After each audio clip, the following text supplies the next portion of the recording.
اسی رسول کی بات میں ایک بات یہ بھی شامل ہے، ان اشد الناس عذابا یوم القیامہ المصورون، قیامت کے دن سب سے زیادہ سخت عذاب اس کو ہوگا جو دنیا میں تصویریں بناتے ہوں گے۔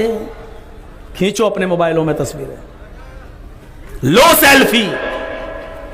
آ رہے پروگرام میں یہاں ڈاکٹر جابر صاحب تقریر کر رہے ہیں، اقرا بسم ربک الذی خلق، قرآن کی آیتیں پڑھ رہے ہیں، ان آیتوں کو چھوڑ چھوڑ کر تم مولانا جرجیز کا فوٹو اپنے موبائلوں میں کھینچ رہے ہیں۔ ہم کس قوم سے مخاطب ہیں؟ ہم کن لوگوں سے گفتگو کر رہے ہیں؟ ایک مری ہوئی آئی سی یو میں لیٹی ہوئی وینٹیلیٹر پر پڑی ہوئی قوم سے مولوی جرجیز خطاب کر رہا ہے۔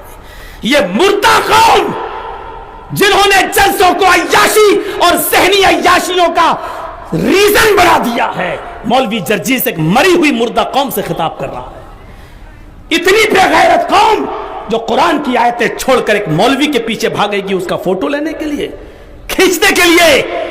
مولوی جرجیز مردہ لوگوں سے باتیں کر رہا ہے، قبر میں لیٹی ہوئی قوم سے باتیں کر رہا ہے، اور مردہ سنا نہیں کرتے۔ اس لیے میں کتنا بھی سنا دوں آپ کے اوپر کوئی فرق نہیں پڑے گا، کیونکہ یہ قوم مر چکی ہے، مٹ چکی ہے، اور مردے سنا نہیں کرتے۔ کس سے ہم خطاب کر رہے ہیں؟ یہ 25 سال کی مولوی جرجیز کی محنت کا نتیجہ یہ نکلا کہ اس قوم کو جلسہ سننے کا ڈھنگ ابھی تک نہیں آیا، قرآن و حدیث سننے کا طریقہ ابھی تک نہیں آیا۔ یہ 25 سال کے جلسوں کا رزلٹ نکلا، اسی لیے سوشل میڈیا پہ ہم لوگوں کو سننا پڑتا ہے۔ کیا فائدہ جلسوں سے؟ کیا فرق پڑتا ہے جلسوں کا؟ لگاؤ دکانیں اور چوڑی کی دکانیں کھول دو، لگاؤ اسی میلے میں، عورتیں بھی جائیں اور مرد بھی جائیں،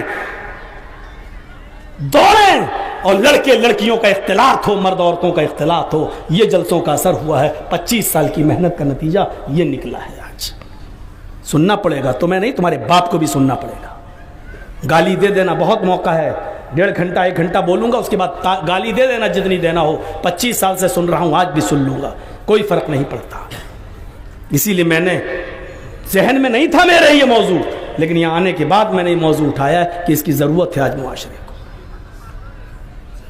قرآن حدیث چھوڑ دیں اور ڈاکٹر جابر صاحب کو اپنی تقریر میرے یہاں آنے سے پہلے ختم کرنا پڑے۔ بھائی جب آپ سن لو گے نہیں تو ایک آدمی اسٹیج سے اپنی جگہ لے کر اپنی جگہ نہیں بیٹھے گا تو کیا کرے گا؟ قرآن کی آیتیں پڑھ رہے ہیں، میں وہاں سے سن رہا ہوں، آ رہا ہوں، اقرا بسم ربک الذی خلق، قرآن کی پہلی آیتیں نازل ہو رہی ہیں، نبی اکرم کے قلب ادھر پہ نازل ہو رہی ہیں، غار ہرا میں نازل ہو رہی ہیں، پہلی وحی نازل ہو رہی ہے، اور اقرا بسم ربک الذی، اتنی سریلی اتنی قیمتی آیتیں نازل ہو رہی ہیں، اور آپ ان کو چھوڑ کے سیلفی لینے کے لیے دوڑیں گے؟ آپ یہ آپ کے کلیجے، آپ کے گردے اور آپ کے دل اس حد تک پتھر ہو چکے ہیں۔ ارے صحابہ کرام تو اللہ کے رسول جب بولا کرتے تھے تو اپنے سروں پر بیٹھی ہوئی مکھی نہیں اڑاتے تھے، کہیں اڑانے پر بھی کوئی گناہ نہ پڑ جائے۔ زمین پر پنکھا پڑا ہوتا تھا، ہاتھ کا ہینڈ فین، وہ اٹھا کر ایسے نہیں جھلتے تھے، پسینہ سکھانے کے لیے زمین پر پڑا ہوا پنکھا ہینڈ فین نہیں ہلاتے تھے کہیں قیمتی بات نہ نکل جائے۔ یہ صحابہ کرام کا عمل تھا، رسول کی باتیں اتنی غور سے سنتے تھے، اور ہماری باتیں سنو۔ جانے دو چاچا کو، چاچی انتظار کر رہی ہیں، سب ڈسٹرب کریں گے بیچ میں اٹھ کے۔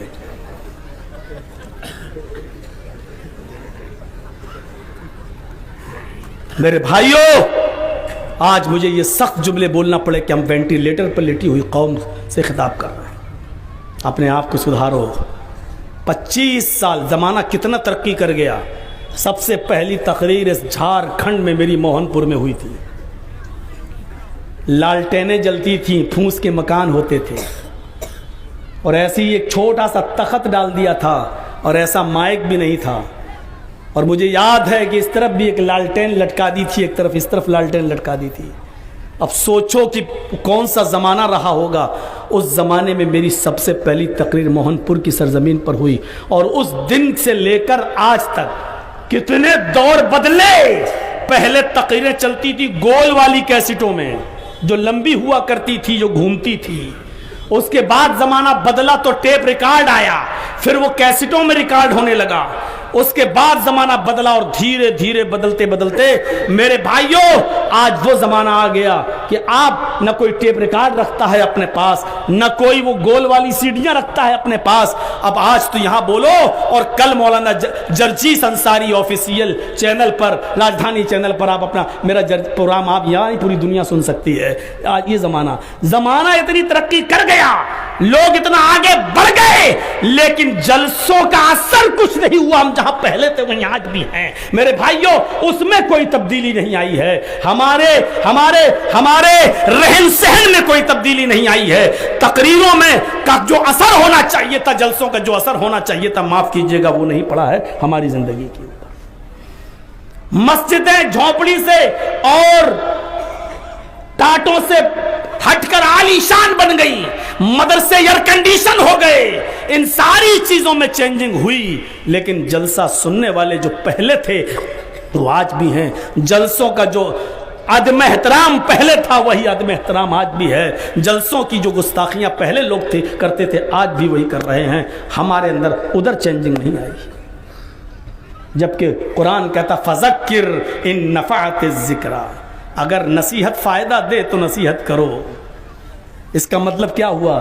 جب نصیحت فائدہ نہ کرے تو مت کرو. ہمیں تو نہیں لگتا کہ 25 سال کے بعد اب بدلے ہو، نہیں بدلے تو اب کیا بدلو گے؟